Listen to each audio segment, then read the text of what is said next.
Welcome to Cheap Masters. I never imagined I'd be standing in my own hallway, listening to my wife speak about me as if I were nothing more than an obligation. The groceries in my hands felt heavier, the plastic bags digging into my fingers. I barely noticed. My mind was too busy replaying the words I had just overheard. Love must be earned. No woman should just give it freely. Rachel's voice was casual, her tone indifferent, like she wasn't talking about the man who had built a life with her, the man who had worked late nights, so she'd never have to worry about finances, the man who had always believed that love was something given freely, not a reward to be fought for. I hadn't meant to eavesdrop.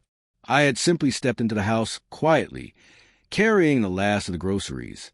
She was curled up on the couch, phone pressed to her ear, completely unaware that I was home. Men get complacent, she continued, laughing lightly. They think marriage is a guarantee. But why should we keep giving them our love if they don't constantly prove themselves? Something inside me twisted, sharp and unfamiliar. I had never thought of love as something that needed to be proven over and over. I had believed it was built, nurtured, and reciprocated. Had I been blind all these years? I stood frozen, absorbing each word, while her friend murmured something in response. Rachel chuckled softly. Daniel is a good man, don't get me wrong, but love isn't something you just hand out. If he wants it, he has to work for it. And just like that, something inside me cracked. For years, I had made Rachel's happiness my priority. I had planned romantic dates when she was stressed, surprised her with small gifts just because, and stayed up through sleepless nights holding her when she felt anxious. Yet, in her mind, none of it had ever been enough. I wasn't her partner. I was an employee, constantly performing for affection. I set the grocery bags down a little too hard. The sound startled her. She turned, her eyes widening when she saw me standing there. For a brief second, I thought I saw guilt flicker across her face, but she masked it quickly. "Oh, you're home," she said breezily, shifting her posture. "Why didn't you say something?" I forced a tight smile. Didn't want to interrupt. She didn't seem to catch the weight in my voice. Instead, she ended the call with a quick goodbye and turned to face me fully. I didn't realize it was getting late. "What took you so long?" I searched her face for any sign of remorse, but she remained as composed as ever. Had she truly meant what she said? Had she always felt this way? My mind drifted back to all the times she had been distant, all the moments when I felt like I was giving more than I was receiving. Had I misread everything? Had she been waiting, expecting me to do more? I forced myself to respond. "Nothing, just traffic." Rachel nodded, stretching as she stood. "I'm starving." "What did you get?" I glanced at the bags on the counter, packed with everything she liked. The thought made my stomach turn. Had she ever noticed how much I catered to her? How much effort I put into making her happy? I took a slow breath, my fingers clenching at my sides. Something had shifted. I didn't respond as she walked past me, casually rummaging through the groceries. I just watched her in silence as a realization settled deep in my bones. She didn't see me the way I saw her. For our entire marriage, I had believed we were a team. Two people working toward the same future, standing side by side. But that wasn't how she saw it at all. To Rachel, love was a transaction. And for the first time, I wondered if I still wanted to keep paying the price. I didn't wake up the next morning with some elaborate plan for revenge. There was no heated confrontation, no dramatic speech, no accusations or ultimatums. I simply made a decision. I wasn't going to fight for her love anymore. For years, I had carried the weight of our marriage, sacrificed for it, nurtured it, and worked endlessly to keep it alive. I had given her everything, believing we were in this together, but I had been wrong. To Rachel, love wasn't something freely shared. It was conditional. It was something to be earned, a reward rather than a bond. And so, I stopped trying. It started with the little things. I didn't reach for her hand in the morning. I didn't kiss her forehead before leaving for work. I didn't ask about her day. Instead, I let silence settle into the spaces where my efforts used to be. At first, Rachel didn't seem to notice. Or maybe she did, but assumed it was temporary. Perhaps she thought I was stressed from work or just exhausted. She never asked. She had grown too comfortable in my unwavering devotion, too accustomed to the certainty that I would always be there. The thought that I could change had never crossed her mind. So I let her believe what she wanted, but I kept pulling away. About a week into my quiet withdrawal, I walked into the living room to find her lounging on the couch, scrolling through her phone. Normally, I would greet her with a warm smile, maybe bring her a coffee or share a funny story from my day. But this time, I said nothing. I simply walked past her and headed to the kitchen. She glanced up briefly. "You okay?" I grabbed a glass of water. "Yeah." She frowned slightly, studying me for a moment before shrugging and turning back to her phone. And that was it. A week had passed, and my absence of effort didn't seem to bother her. But that realization weighed heavy in my chest.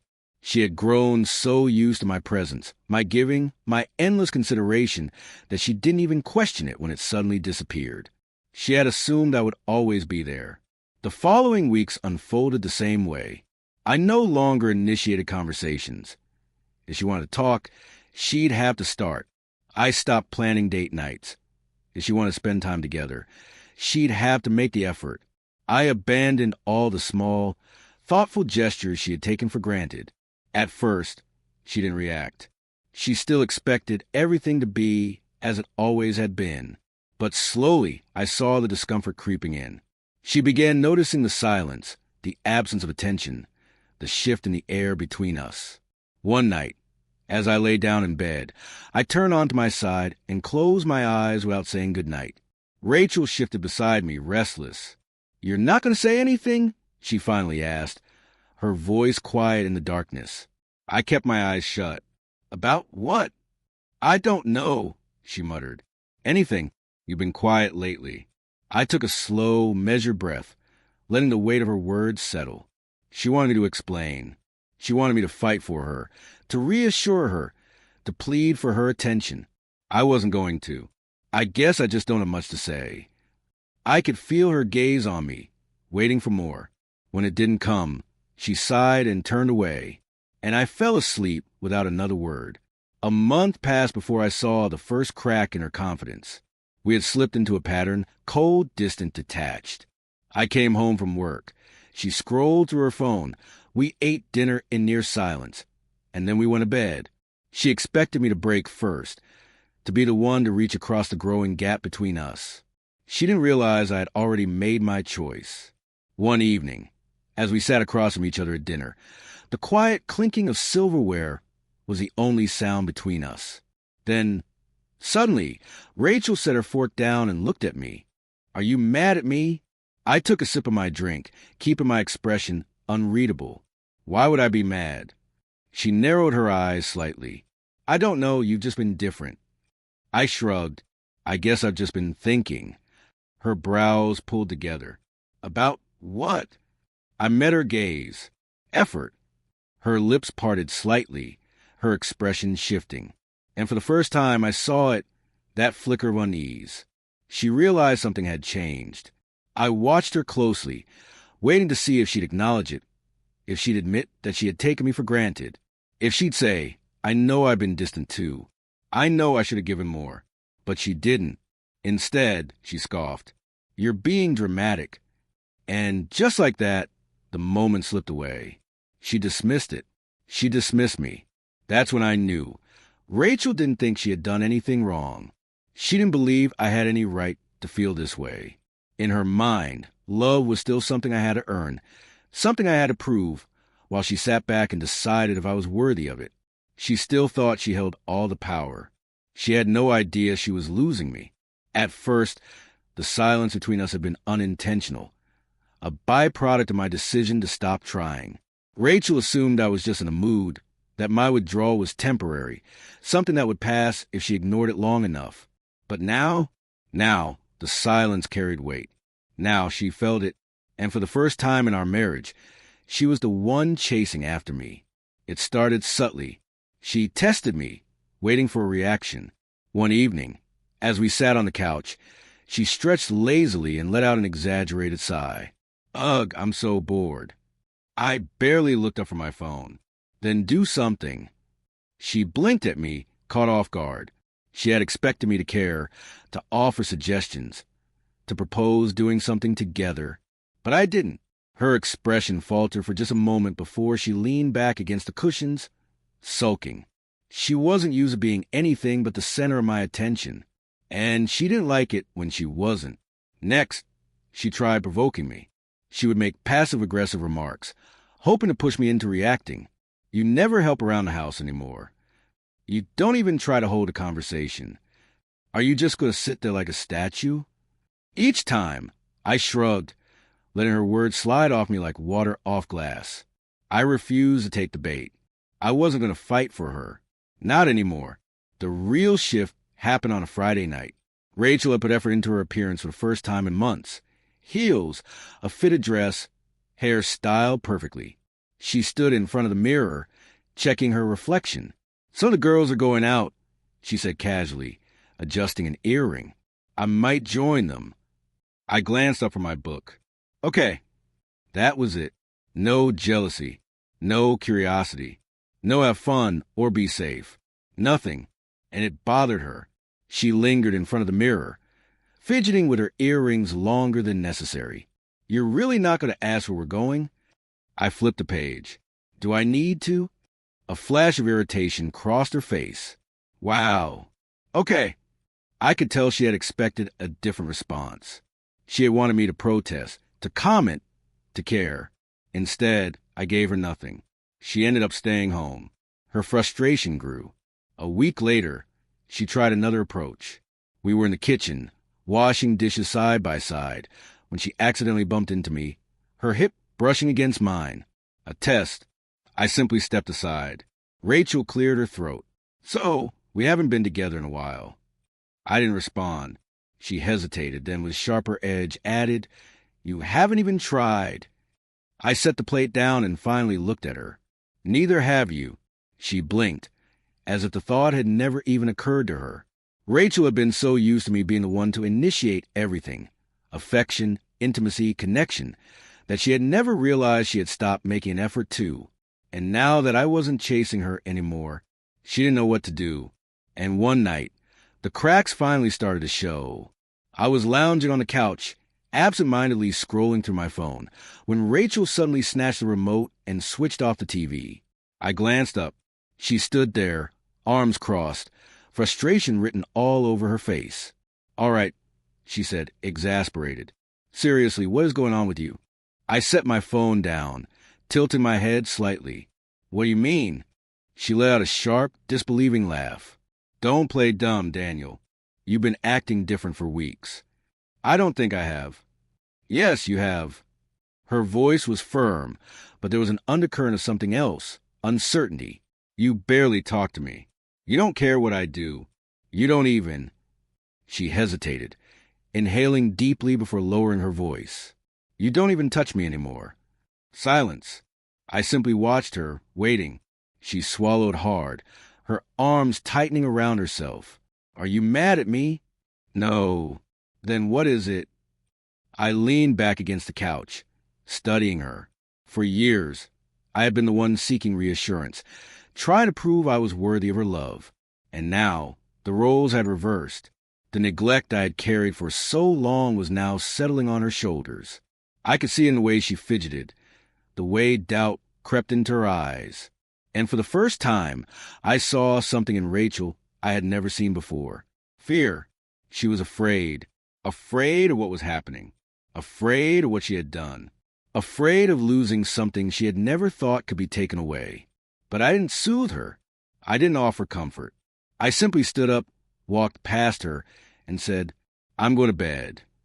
And I left her standing there, alone, drowning in the silence she had once ignored. Rachel had always been sure of herself, always in control. The kind of woman who could walk into any room and know she held the upper hand. But not anymore. Not with me. The more I distanced myself, the more I saw her confidence crack. She wasn't used to this, to feeling overlooked, to being the one reaching for something that wasn't guaranteed. And she hated it. The breaking point came on a Saturday night. I was seated at the dining table, finishing up some work, when Rachel entered the room. She had dressed up, not in an obvious way, but enough that I noticed. Her hair was neatly styled, her makeup subtly done, and she was wearing a fitted dress she usually reserved for date nights. She stood across from me, fingers drumming lightly against the table. "I made reservations for us," she said carefully. "That Italian place you like." I glanced up. "Okay." Silence. Her brow furrowed slightly. "So do you want to go?" I shrugged. "You can if you want." Her lips parted slightly, as if she couldn't quite believe what she was hearing. "I meant together, Daniel." I sighed, setting my pen down. "Why?" She let out a sharp, frustrated laugh. "Because we're married." I leaned back in my chair, watching her. "What changed?" She blinked. "What?" "You never planned things like this before." I said, keeping my tone even. "What's different now?" Her mouth opened, but no words came out. I had caught her. She didn't know how to explain it, how to admit that she was the one feeling the distance now. And then I saw it, the moment when her frustration morphed into anger. She crossed her arms tightly over her chest, taking a slow breath. "You're acting like a child, Daniel. You're punishing me for something, and I don't even know what I did." A quiet laugh slipped from me, one without humor. I shook my head. "You really don't, do you?" Her jaw clenched. "No, I don't." I stood up, facing her fully. "Then let me remind you." I took a step closer, my voice steady, unwavering. "You said love has to be earned." Rachel's face paled. She knew exactly where this was going. "You said a man shouldn't expect love unless he's constantly proving himself." I continued, my voice steady. "You said marriage isn't guaranteed." Rachel swallowed hard, but didn't argue. "So I stopped proving myself. I went on. I stopped chasing something that should have been given freely. And now you don't like how that feels." She took a shaky breath. "That's not what I meant." "Yes, it is." My tone was firm, final. Rachel flinched as if I had physically struck her. For a moment, neither of us spoke. Then, in a voice barely above a whisper, she said, "I never stopped loving you." I let out a quiet sigh. "Maybe not, but you sure as hell made me work for it." Her hands curled into fists. "So what? This is payback? You want to feel rejected. Ignored. Is that what this is?" I shook my head. "No, Rachel. This is a revenge." I gestured between us. This is what you created." Her breath hitched. "You turned love into a transaction," I said. "And when I stopped paying the price, the whole damn thing collapsed." Her eyes filled with tears, but she wasn't crying yet. She was realizing, seeing it, feeling it. Everything I had carried for years, the exhaustion, the loneliness, the constant need to prove my worth, was now pressing down on her, and there was no one there to save her. She didn't say another word. She just stood there, gripping the edge of the table like it was the only thing keeping her from falling apart. I didn't push. I didn't console her. I simply walked past her, leaving her standing in the ruins of what she had built. For the first time in our entire marriage, Rachel was the one left chasing nothing. After that night, she tried to fix things. At first, it was subtle. She started making dinner more often, cooking meals she knew I liked. She'd leave small gestures, a cup of coffee on my desk in the morning, a neatly folded blanket on the couch when I stayed up late. She even started asking how my day was. But I didn't respond the way she hoped, because I knew exactly what this was. Desperation. She wasn't doing it out of love. She was doing it because she was terrified of losing me. A week after our confrontation, she sat beside me on the couch one evening, curling her legs under herself. "I was thinking," she said hesitantly, "maybe we should take a trip. Just the two of us." I kept my eyes on the TV. "A trip?" She nodded, trying to sound casual. "Yeah, maybe a week away somewhere quiet." I could feel her watching me, searching for reaction. I just shrugged. "I don't think that would change anything." She inhaled sharply. "Why not?" I finally turned to look at her. "Because this isn't about a vacation, Rachel. It's about us." Her face crumpled. "That's what I'm trying to fix." I let out a slow breath. No, you're trying to patch a sinking ship. She flinched. I don't know what you want me to do, she admitted, her voice barely audible. And that was the problem. You never did. That was when she finally broke. Her walls came crashing down, shoulders shaking as she dropped her face into her hands. I don't want to lose you, she whispered. I ran a hand through my hair, sighing, but it was too late for that. She had already lost me. That night, I packed my bags. Rachel sat on the edge of the bed, watching in silent devastation as I folded my clothes, zipped up my suitcase, and grabbed my keys. She didn't argue. She didn't plead. She just sat there, tears streaking her face. I didn't mean it, she whispered. I didn't mean that you had to earn my love. I paused by the door, my hand gripping the handle. I turned back and met her shattered gaze. Yes, you did, I said softly. You just never thought I'd stop trying. Her breath caught. Her body trembled. I didn't wait for another word. I opened the door and walked out. And Rachel sat there, helpless, watching her marriage slip through her fingers. Because for the first time, she understood, love isn't something you should have to earn. It's something you should give.